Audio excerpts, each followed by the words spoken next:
Richardson takes it all! A goal from the heavens for Kieran Richardson! Really, he could be in here, he's all alone, and he's scored! Sensation at Wembley from Sunderland! McKeady!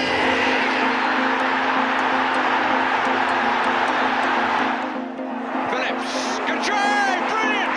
Brilliant! Edwards goes for the spectacular! Corner comes in, Pavetta! Yes! Oh! It's about Pavetta! His cross is a cracker for Quinn! He's done it! He has done it!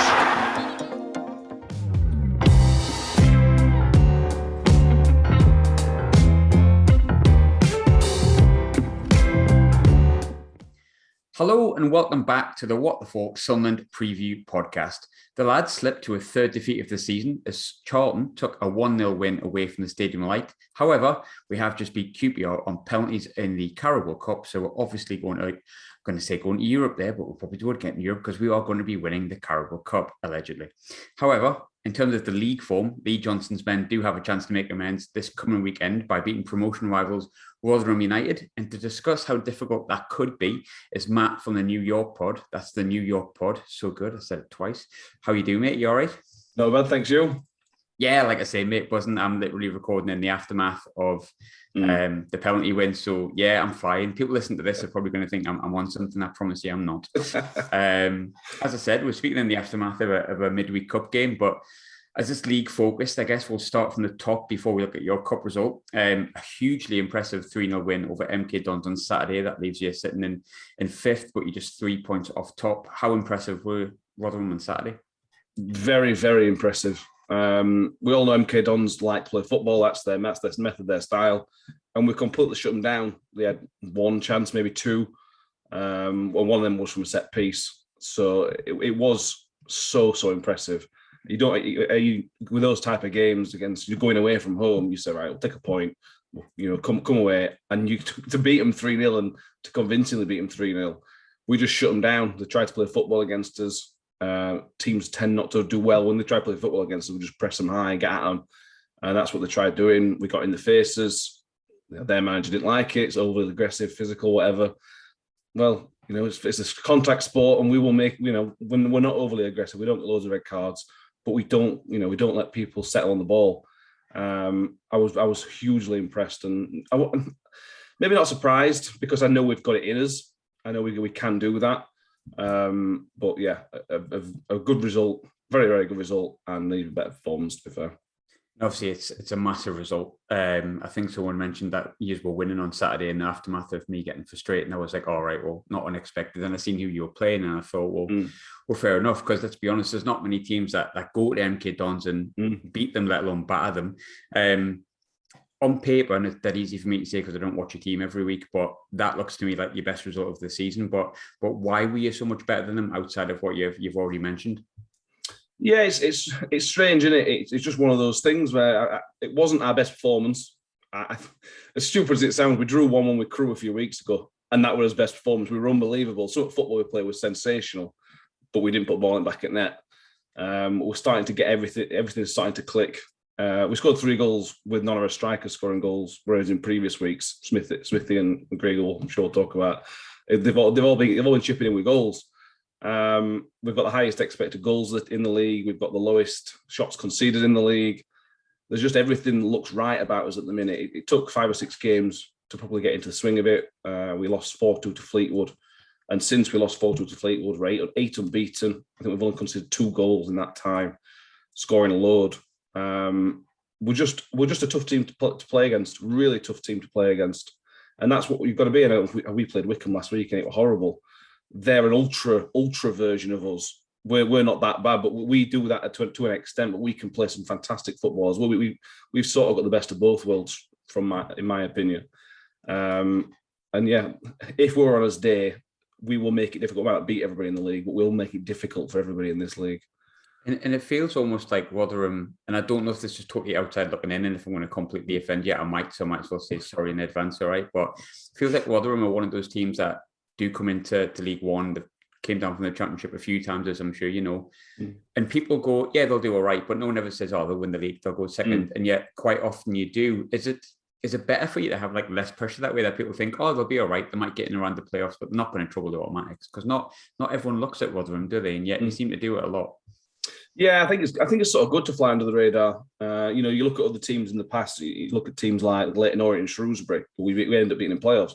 They flew out of the traps to a top of the league. Everybody's talking about them, and it sort of fell away. And it didn't work out for them. It's good to fly under the radar, and it helps for us that we've got teams like Sunderland and Ipswich and Wigan Stories interesting. You've got these bigger clubs that take the focus away from us. We don't always work well with the favourite tag. We've got an issue with our home form. Not a massive issue, but last time in League One it was a big issue. We may have solved it, but there has been an issue with home form. So when we're favourites and teams sitting against us, it has in the past been a problem. But yeah, we're Rotherham United. We're happy. Rotherham United are the underdogs. That's our history as being an underdog. So it is strange when we're in runs like this. People are positive about us and complimentary, and it's not we're not used to that. We're not used to people being nice about us. It is a bit weird. And I think as well, you talk about the result, and we've laboured on the result a little bit in the first few minutes of this podcast. But when you look at your form in general, and that means you haven't lost since the 11th of September when you lost 4-2 to Fleetwood, which I'm sure wasn't a great result, but it's definitely give you a kick up the backside. You mentioned about people giving you compliments and feeling like people are going, well, hang on a minute, but how positive are fans, or the fan base, should I say, feeling that you can make an immediate return to League One again? Yeah, up until the Fleetwood game, it was mixed because we'd lost to Sheffield Wednesday, we'd lost to Wigan, although that was quite a 97th minute winner. We were very unlucky. After the Fleetwood game was awful. We deserved to lose 4-2. Fleetwood tore us apart, and it was a concern because we're not expecting Fleetwood to be up the top of the league, so to get torn apart by them at our place was a huge worry. We then went to Lincoln on the Tuesday night, and the performance upped, and gradually it just got better and better. There's so much positivity around the club at the minute. And it comes from, in previous years, we've had a really good, so I went last time in League One, we had a really good 11, 12, 13 players. The core was brilliant. A couple of injuries, we did struggle. This year, we've got a proper squad. If Michael Smith gets injured, we've got Freddie Ladapo to come on. If Ben Wiles gets injured, we've got somebody else off bench. We've got strength in depth for the first time in my time watching Rotherham United. We have got that strength in depth. So it's that breeds positivity. We've got these cup games, which I'm sure I'll mention. These are all our second string team, and they're doing really, really well. I'm not going to say we haven't got a weakness. I'm sure we have got a weakness, but we're at the minute able to stop people exploiting our weaknesses. And it's early days, and it's very, very easy to get carried away. I mean, I saw a stat of the weekend say this is our best start to a league season since the 50s, which was our glory years, finishing in second tier. But that's the level we're talking at now. This is how good our start has been, and that's why everybody's sort of getting a little bit excited. This run of fixtures ending with you guys, we had Wickham, MK Dons, and Portsmouth. We're now at the end of that. When we said at the start of it, we will know where we're going to be, or a good idea where we're going to be at the end of that run. 7 points from 9 games out of the 3 so far. So there's so much positivity through the club and through the players and everything else. It feels really exciting. I'm having to sort of hold myself back from getting too excited because I know I'll get hurt. I've got that with something. I'll get excited, but immediately I get a kick directly in the bollocks. Yeah. And it's always a really hard kick as well. It's never just one of those gentle jabs, come on, come down. We'll sort of talk about tonight's result as well. Obviously, great result for Sunderland. People will know, listen to this, what happened. Rotherham again winning with a lot of goals in the Papa John's Trophy, and I know a lot of people like to point and laugh at it. We won it. It's quite nice when you win it.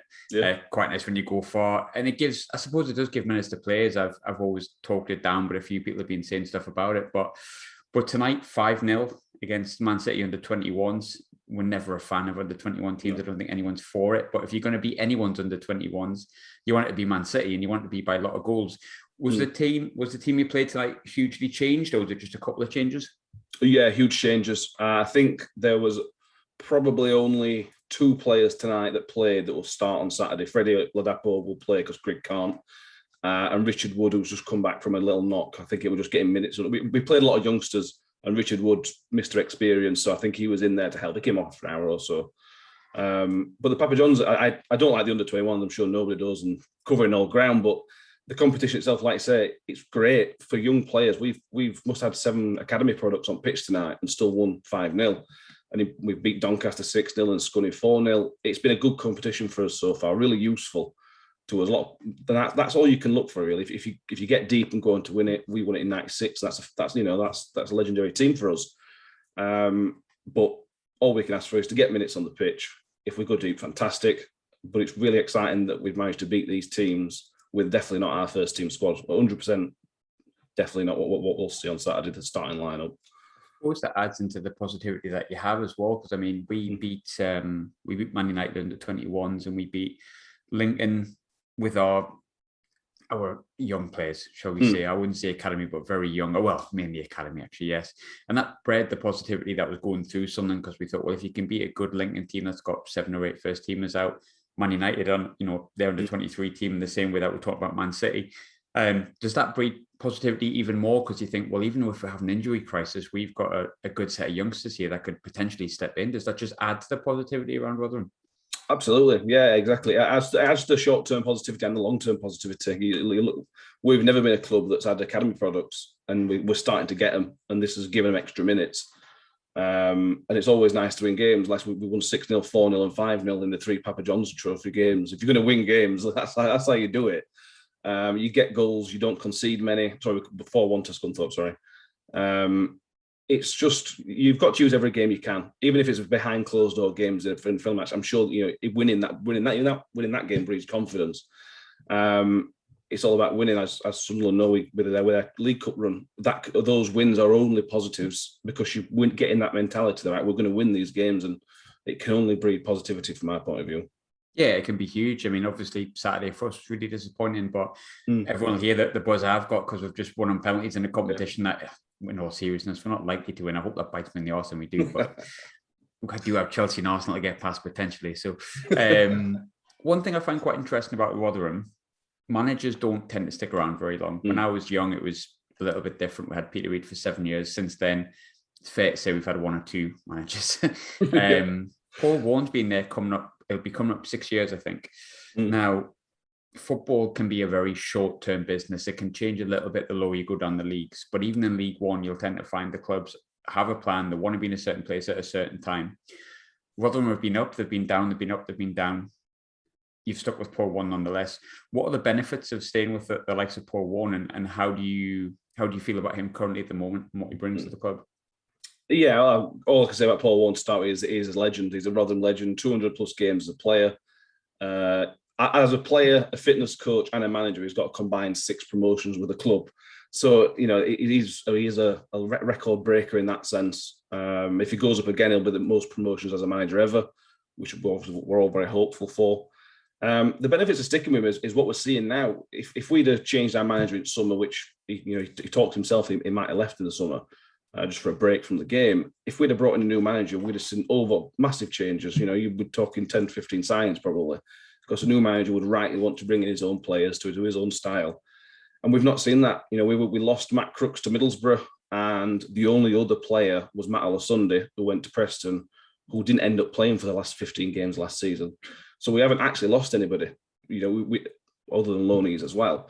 We're set. The players that are playing now, most of the played last season. So they didn't take much time, obviously, other than, getting up to speed in fitness-wise. But I think that's why we've started as well as we have, is because they just know each other. Smith's been here forever. Woody and Ikwe in defence have been here forever. We've got that solidity and that style together, and we've not changed the formation. We switched to 3-5-2 in about December, January last year, and we're still sticking with 3-5-2. It suits the players we've got.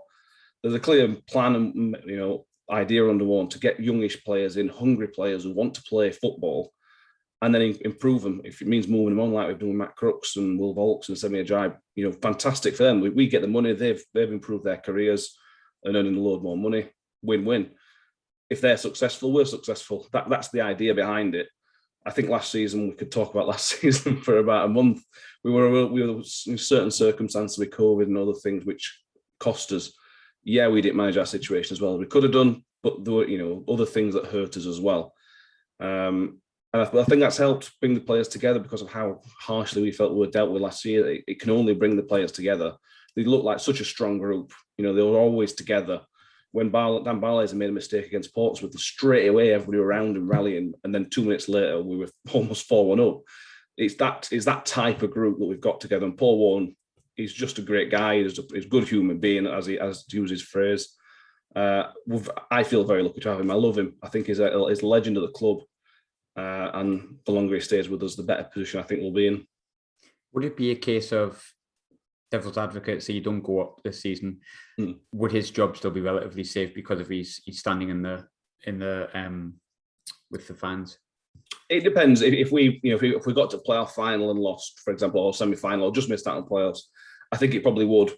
If we for some reason end up finishing 14th, 15th, and it petered away, and there was some looking like some problems, then I would question it. I'm not one of these that says, right, he's here forever no matter what. There's got to be a progress towards the club. He's got to be putting us in the right direction. And in these, whatever it's been 5 or 6 years he's been here, he's always seemed to be taking us in the right direction. There's obviously odd moments, but he has always took us in the right moment, in the right direction so far. So that's the key thing. Where are we going? And at the minute, it looks like we're going in the right direction. And I think the thing with Warne as well is, yes, he's got a couple of relegations on his CV, obviously one last year. But for a club like Rotherham, I mean, it's in the best possible sense, sometimes going down with the budget that you have, the size of the club that you have and who you can attract, sometimes just being able to fight like you did last season and take it to the last day, that's still a sign of progress, isn't it, in a way? Yeah, exactly. The last time we went down, we were done by the second or third game to go on in last season. Bearing in mind the circumstances, to take it to the last 3 minutes or whatever it was good. The players did well. We just missed a little bit of quality. We just couldn't put the ball in the back of the net, and that's what sent us down. We lost something like 18 games by 1 goal. That's going to get you relegated, unfortunately. You need to score goals, as obvious as that sounds. In my head, it'll come right eventually. If we keep yo-yoing, eventually you're going to get it right in terms of the players you have. You get the right setup of the right core. Somebody's going to have a good season. Because in the Championship, all you really need to do is stop at one season, steady it, and then you can build on it a little bit. You don't need to build massively. You only need the odd player in the Championship. The gap between the top 6 and the rest of the Championship is so small. It's so small. It's just that tiny bit of quality at top of pitch. But that's what you pay the big bucks for. I suppose we ain't got that yet. Yeah, strikers cost money, good defenders cost a lot of money, and for some reason the Championship's going astronomical over the past few years, isn't it? So maybe League One is the best place to be after all. No, I'm sure we both disagree with that. You mentioned before, I think it's fair to say that you have got the yo-yo a bit of the Norwich, without the kind of, I think Norwich... We put it more of a fight than them. Yes, I think Norwich have this idea where they're not going to spend money. I think you use one if you could, probably. And I think, but naturally, the yo-yo tag you mentioned is probably the best way to be. And Sunderland have been like that. West Brom, no inside out. There's clubs like that. So when you come down and you think, right, we're going to go back up and there's every bit chance you could. And I'm asking you a question in October, almost November, which might not be answerable. But on the day that we're speaking, the here and now, how confident are you that things will be different if you went up this time, and why? I think the squad that we've got now is as good as the one that got relegated. Matt Crooks left us, and he is a blow. But now what that's enabled is Ben Wiles, who is our young central midfielder, to play further forward. We're asking him to do a few different roles last time, and now Ben Wiles can go further forward. I think he's overall a better player than Matt Crooks, but doesn't score the goals yet. But he's still a kid. So if we were to go up, we've got a stronger base to build on than last time we went up. The question, Michael Smith's out of contract in the summer, so if Michael Smith went, that's then an issue, because how do you replace someone like Michael Smith? He right now would, if he's in 3 years on his contract, we're talking millions and millions of pounds for that type of striker. So it's not as easy as just replacing him. I don't see why not. We were so close last time, and we were so close having not much money spent because of the COVID situation. All the promotion money we had, it had to go on the cost of the running the club. We spent a little bit, but we couldn't spend as much money as we wanted to because we had to make sure the club was sustainable. It was a disaster in many ways, wasn't it? For a club of any size, it was. Yeah. Even for a club like us, who's meant to have a decent bankroll at this level, at least be safe. I think it wasn't necessarily great for us either. Teams like Rotherham dare I say it, Wickham, who shouldn't have been promoted anyway, but we'll take that on the chin. I totally get where you're coming from with it. And I think sometimes you forget that there was a season where you got told you were getting promoted and then you're like, all right, okay, let's get things in order. And you got told no fans coming in. And at this level, a lot of clubs depend on that, an awful lot. It costs having no home fans as well. Having no home fans in Championship, it can be a fortress, New York. And not having that's definitely hurt us as well.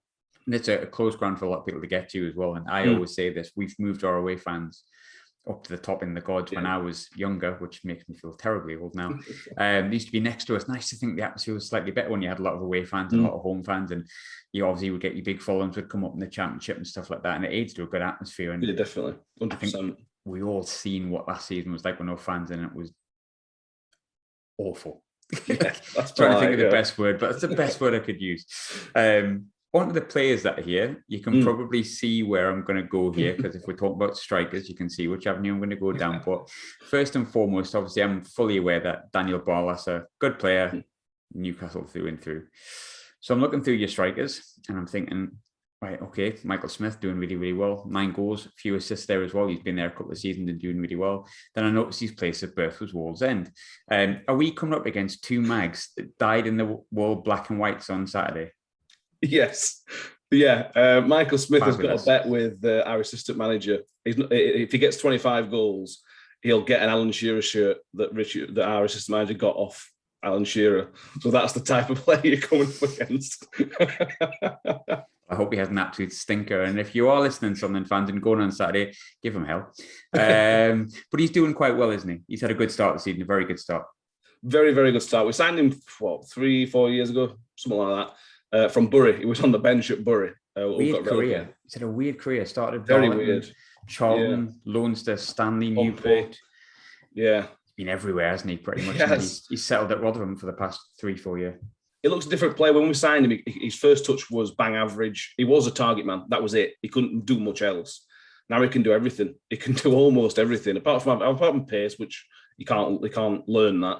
He's still strong. He can hold the ball up. He's interplay with other players. He's brilliant. He can now finish. And there's all different types of finish. He'll score headers. He'll score volleys outside of the box, tap-ins, back heels a few weeks ago. He's such a difficult player to stop. And and I don't want to give too much credit to the club, but although they do deserve it, all the credit's got to go down to Michael Smith. The hard work he's put in. He got promoted to the playoffs in 2018 with us, and I rewatched it in lockdown. And the player he was in 2018 to now is unbelievable. I can't believe it's the same person. He's improved so much, and only he deserves the credit for willing to put the hard yards in. And he's now getting his reward by banging in loads of goals. And yeah, he's not far off our top scorer this century. That's how much has improved, and he might move on. And if he does, genuinely, we'll wish all the luck to him, because he deserves all the luck he can get, because he has been superb for us in the last couple of years. And next to him, obviously can't play on Saturday, but there's a bloke that we know a little bit about. We might have paid a little bit of money for him as well. And I'm not talking about Freddie Ladapo, because I'm sure some fans know about him as well. But Will Grigg. So 2 league goals in about 8 or 9 games, 3 in the Papa Johns. He started all right at Rotherham. Yeah. And I don't know really what it is, but Will Grigg is probably the worst striker I've ever seen at Sunderland. And I don't know whose fault it is. Probably Will Grigg's. But at the same time, he's done all right elsewhere. So have you got the Wigan version of Will Grigg, or have you got the Sunderland version, or have you got something in between? It seems close to the Wigan one. He looks, I wouldn't say he looks deadly in front of goal. You can tell he's not played properly for a while. He's still a little bit rusty. But the most impressive thing about him so far has been his work rate. And that might be a surprise to Sunderland fans, but his work rate has been sensational. My jaw just dropped as you said that. People obviously won't see that because it's an audio podcast, but my jaw just fell on the floor there and was like, he's done what? It complements it. We're a high pressing team. We like to press at the team, and Michael Smith is the spearhead of that. But Will Grigg's done that as well. He'll press the last defender. You'll also see him come back if he needs to chase ball to the left back position. You'll see him back there. I don't know why. I don't know why he's suddenly doing it for us. And tonight in the Papa John's Trophy, he was one of the few senior players on the pitch, and you could see him organising the youngsters. He was acting as a senior player. And that's obviously a 30-year-old guy who's played tons and tons of games. It's a really important player, really important role he's playing for the team, and he's getting his goals, thankfully. I can't find much to complain about him. Yeah, we had MK Dons. Obviously, had him last year, and we had the MK Dons preview, and they said relatively similar. I think, in truth, we're laughing about it, but I think some moves just don't work out, and I think I'm not going to label on that Netflix documentary, but we've all seen it. And we can all see that wasn't the most well thought out transfer, and I think it's come to show that he's not done too well. So I think my question to you would be: is he going to be a miss for Rotherham on Saturday? And would you class him as someone that you wish was playing? Yeah, I do. I definitely wish he were playing. The difference between him and Freddie Ladapo is work rate. That is the only difference, really. Freddie is a top class striker. He'll put the ball in the back of the net. I'm flabbergasted. I'm still like, what? Freddie's work rate is below par, but Freddie scored on Saturday. Freddie came on for Grigg on Saturday and scored a goal. And what I will say about Freddie is he's very, very streaky. If he only scored on opening day, he's now scored on against MK Dons. He will score 4 or 5 goals in 4 or 5 games. So maybe it's a good time that Grigg can't play because Freddie can come in and hopefully have that streaky little run. It depends on work rate. If he doesn't work, then Grigg will be a huge miss. But if he works, then we'll hopefully not notice the difference, really. Moving on to Sunderland, obviously. Probably my favourite part of any podcast is getting the opinion of Sunderland because it can vary so wildly. We're just above you. Obviously, you've played one more game than us. We've won 9, drew 1, lost 3. You're 8-3-3, 14 games, we're 13 games. So a win on Saturday puts you above us, but then, of course, we can leapfrog you again if we beat Sheffield Wednesday on the Tuesday. So very similar in form, very similar in our ambitions, I think, as teams this season. Sunderland have looked a different side this season, take out that defeat on Saturday. But what have you made of Sunderland start from the outside looking in?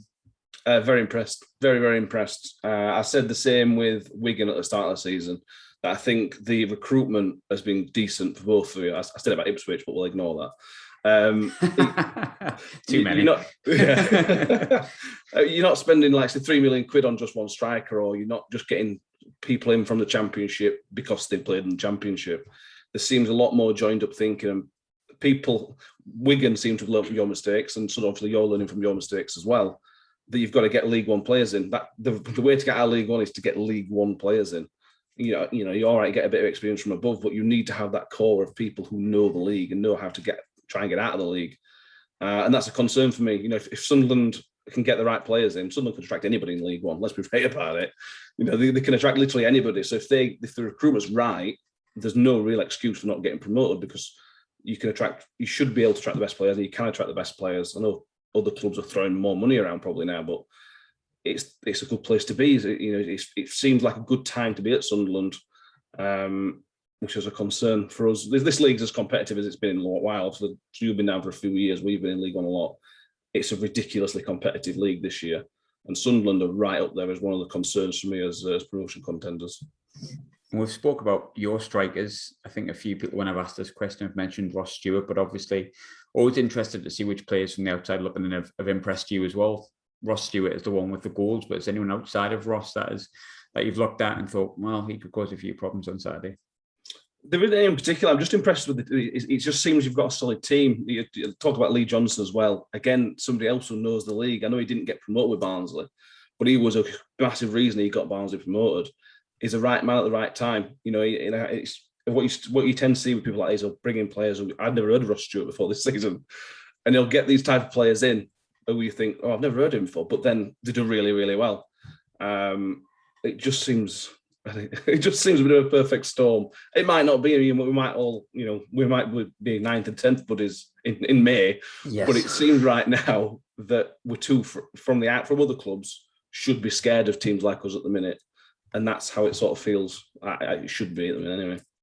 It feels like a big game, and when I was writing, obviously the introduction for this, and I said, chance to make amends from the defeat on Saturday, it would be a big chance because obviously we win, we go 4 points clear of you in 5th, and I think genuinely see you as a promotion candidates. I can't decide. We promotion relegation's all the same, isn't it? But of course, big thing that I always ask, which I never ever get right. I think I've got 2 right or 5 right in the past season and a half predictions.